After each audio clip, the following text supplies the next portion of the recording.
Assalamualaikum warahmatullahi wabarakatuh. Selamat siang sahabat religi Kabupaten Pesawaran. Di podcast ke-11 kita kali ini, kita sudah kedatangan narasumber Ketua KPU Kabupaten Pesawaran, Bapak Yatin Putro Sugino, SEMS AKAKT. Panjang banget nih Pak gelarnya Pak. Selamat datang Bapak. Assalamualaikum. Waalaikumsalam warahmatullahi wabarakatuh. Terima kasih Mbak, kami sudah diundang oleh Kemenak Pesawaran. Iya, kedatangan KPU ke Kemenak Pesawaran ini Pak, dalam rangka sinergi apa kalau boleh tahu? Iya, terima kasih Mbak. Sebelumnya saya ucapkan terima kasih ya Mbak ya. Pertama kami sudah diterima oleh Bapak Wasril selaku Kemenak. Kemudian saya juga dihadiahi untuk bisa podcast di pagi hari ini. Nah tentu ini adalah selalu kesempatan langka.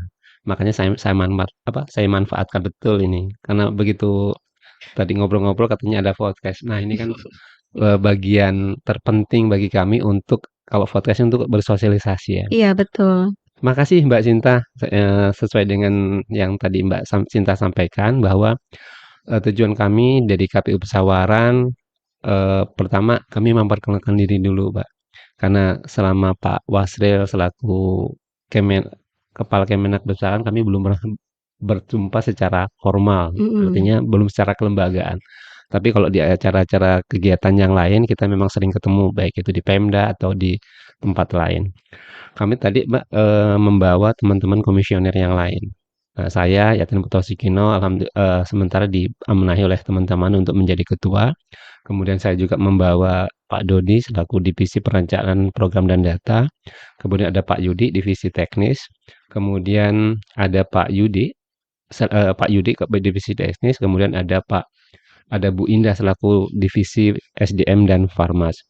Nah, tujuan dari kami ke Kemenak itu sebenarnya adalah yang pertama silaturahmi, kemudian yang kedua ada beberapa hal yang perlu saya sampaikan karena pemilu adalah hajat nasional.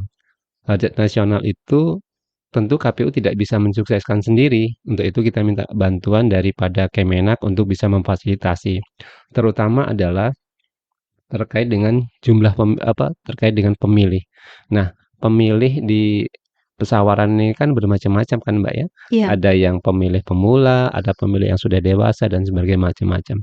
Nah, kami tadi berkoordinasi dengan Pak Wasril, kami bila diizinkan untuk bisa minta data pemilih pemula. Nah, pemilih pemula ini adalah pemilih yang usianya pada saat 14 Februari 2024 nanti adalah segenap berusia 17 tahun. Kemudian yang kedua, kami minta izin juga Mbak, karena kami ini ingin mensosialisasikan apa sih yang akan dilakukan KPU kepada masyarakat. Nah, salah satunya adalah selain kepada pemilih pemula, juga ke masyarakat yang bermacam-macam etnis dan agama, terutama kalau di Kemenak mungkin agama ya Mbak, kan di agama di kita ini ada berbagai macam, ada Islam, ada Hindu, ada Buddha, ada Kristen dan sebagainya. Iya. Tentu di Kemenak inilah yang punya basis datanya. Nah, kemudian yang terakhir adalah terkait dengan kami minta data terkait dengan status ya, karena kan yang bisa menjelaskan kepada kami itu adalah status, karena kan elemen data pemilih itu di kami itu status itu menjadi penting karena ada beberapa problem pada saat pemilu-pemilu sebelumnya yang statusnya itu orangnya sudah cerai kok tapi masih masih terdata sebagai suami istri. Ini pengaruhnya adalah karena pada saat penyusunan data pemilih, kalau orangnya sudah cerai berarti kan dia udah pisah rumah atau udah pisah tempat lah. Nah, ini tadi kan ada kasus orangnya sudah pisah kok dia masih memilihnya di dalam satu TPS. Akhirnya ini kalau dia datang kemudian ada gangguan fisiologis, kalau tidak datang berarti dia tidak memilih. Nah, inilah nanti yang tadi kami sampaikan kepada Pak Kemenak. Sementara itu sebenarnya tadi juga ada yang saya ingin sampaikan juga terkait dengan bahwa Kemenak ini kan menaungi terkait FKUB ya Mbak ya, Forum Komunikasi Umat Beragama. Ini penting juga. Forum Kerukunan ya, Forum Kerukunan Umat Beragama. Nah ini tadi saya lupa untuk disampaikan karena keasikan ngobrol gitu kan.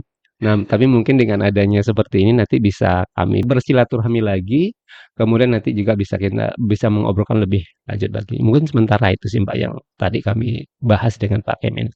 Iya, terkait data pemilih pemula, artinya, usia terbawah yang diizinkan KPU untuk memilih, siswa-siswa madrasah ya, Pak, ya.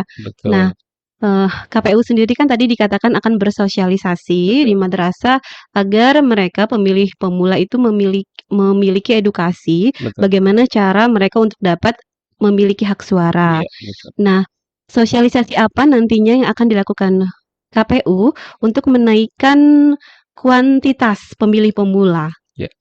Nah, jadi eh, pemilu 2024 ini kan sudah di-launching ya Mbak ya. Iya. Sudah di-launching pada tanggal 14 Juni kemarin itu sudah di-launching secara serentak.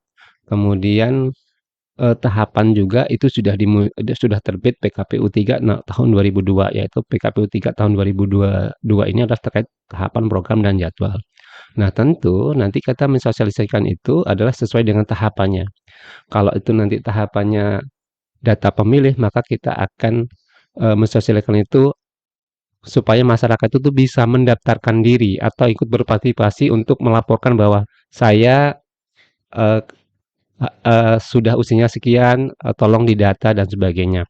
Nah, nanti kalau misalnya pada saat masa-masa apa namanya mendekati hari H, kita nanti akan menyampaikan kepada masyarakat, terutama masyarakat pemilih itu bagaimana cara mencoblos, bagaimana cara menggunakan hak pilih yang benar. Begitu juga nanti dengan, tahapan-tahapan yang lainnya. Jadi nanti kalau tema sosialisasinya itu bermacam-macam. Mmm, Jadi ada kalau tahapan data pemilih maka kita ajak untuk bisa mendaftarkan dirinya, aktif untuk menyampaikan kepada petugas kami yang di lapangan.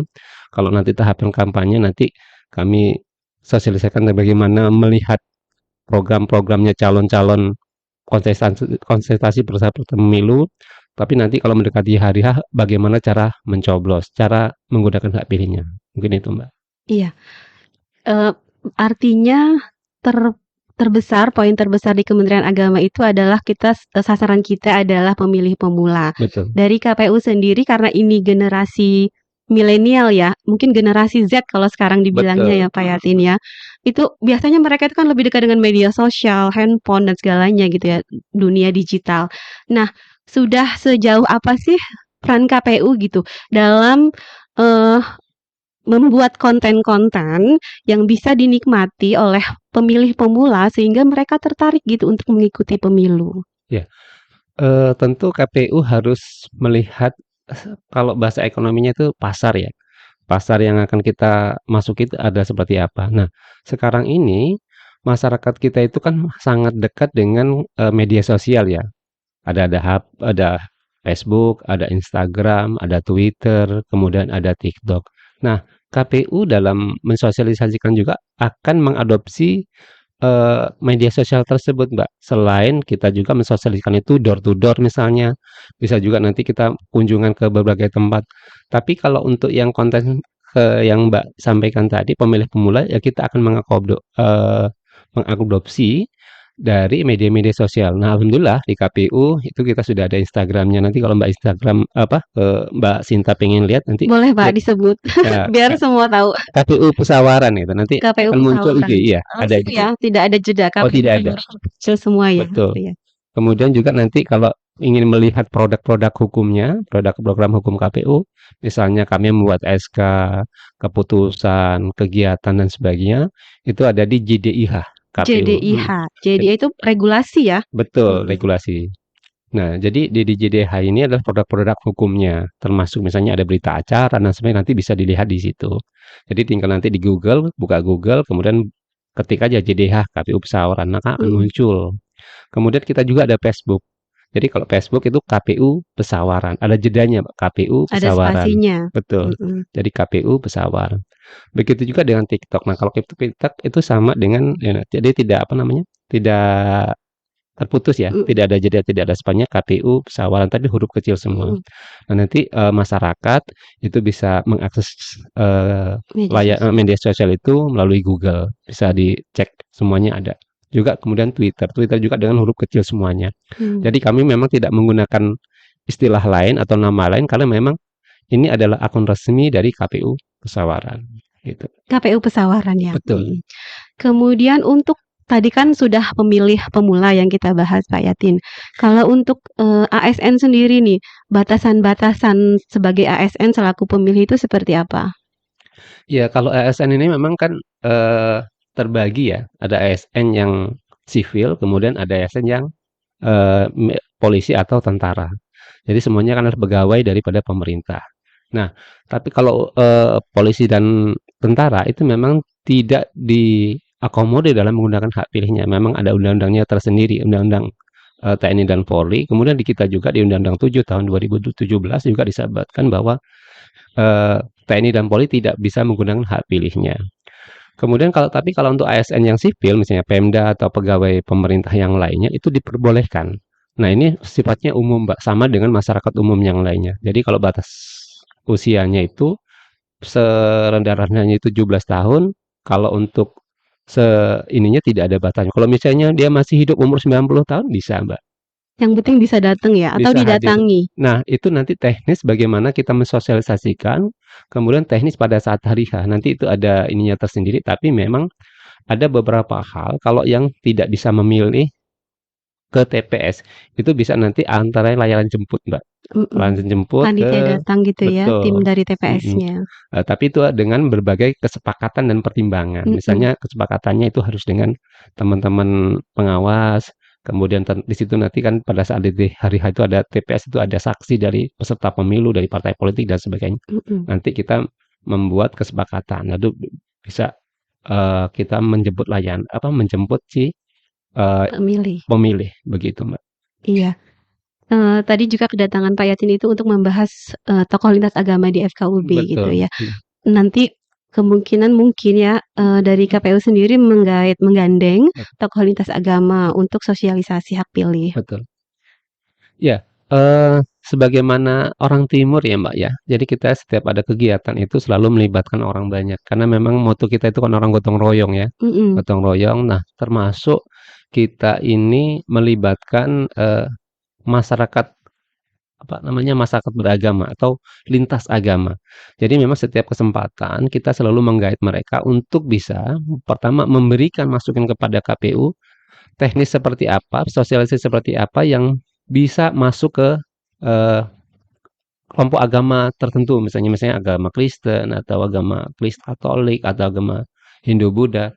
Karena kan kalau kita tidak memahami bagaimana sifat kulturnya orang beragama tersebut, nanti kita takut salah.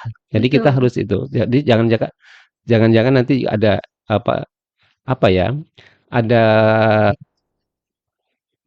ada pikiran lain. Nah, nanti makanya kita minta FKUB itu cara sosialisasi ke mereka itu yang seperti apa. Kalau Islam kan misalnya ada pengajian, ada yasinan, kita bisa hadir, kita bisa menyampaikan hal-hal. Nah, kan kalau yang dari agama lain kan kita belum paham seperti apa. Makanya kita perlu berkonsultasi dulu dengan tokoh lintas agama yang bisa masuk sosialisasinya seperti apa dan kami harus seperti apa. Karena kan Iya. memang KPU rata-rata keyakinan kan Islam gitu kan. Sementara kita kan tidak memahami keyakinan yang lainnya gitu, Mbak. Jadi jangan sampai nanti pada saat kita mensosialisasikan kita Iya. salah ucap nanti justru bukan sosialisasi tapi ketersinggungan gitu. Begitu, Mbak. Iya, Pak Yatin, kita sudah bahas tadi pemilih pemula, kemudian bagaimana masyarakat memilih, ASN memilih yang Mhm, tokoh lintas agama. Nah, di akhir-akhir ini kan hangat sekali diperbincangkan terkait organisasi masyarakat gitu mhm, yang terindikasi tidak sepaham dengan NKRI. mhm, Nah, itu kan pasti, bisa saja mereka tidak menggunakan hak suaranya gitu. mhm. Nah, nanti kiat-kiat dari KPU sendiri untuk mengantisipasinya seperti apa? Ya, sebelum saya menjawab yang pertanyaan Mbak tadi, saya ingin menambahkan tadi yang TNI dan Polri, Mbak, dia bisa menggunakan hak pilihnya ketika sudah pensiun. Oh, sudah Sudah pensiun pensiun dia ya? bisa menggunakan hak pilihnya. Kalau misalnya, usia pensiunnya 58 atau 60 ketika dia memang sudah penuh tugas, dia bisa menggunakan hak pilihnya dan akan kita data. Nah, pertanyaan Mbak tadi, kiat-kiatnya adalah pertama yaitu tadi Mbak, kami ingin mendapatkan masukan juga. Karena ya tadi kita ngobrol dengan Pak Wasil itu misalnya bukan agama, aliran-aliran itu. Nah, sebenarnya kalau yang pernah kita lakukan adalah kita melakukan pendekatannya ke tokoh sentralnya dulu, Mbak. Jadi kita datangin ketika ketemu dengan tokoh sentralnya bahwa kita minta izin lah bahwa kami akan mensosialisasikan.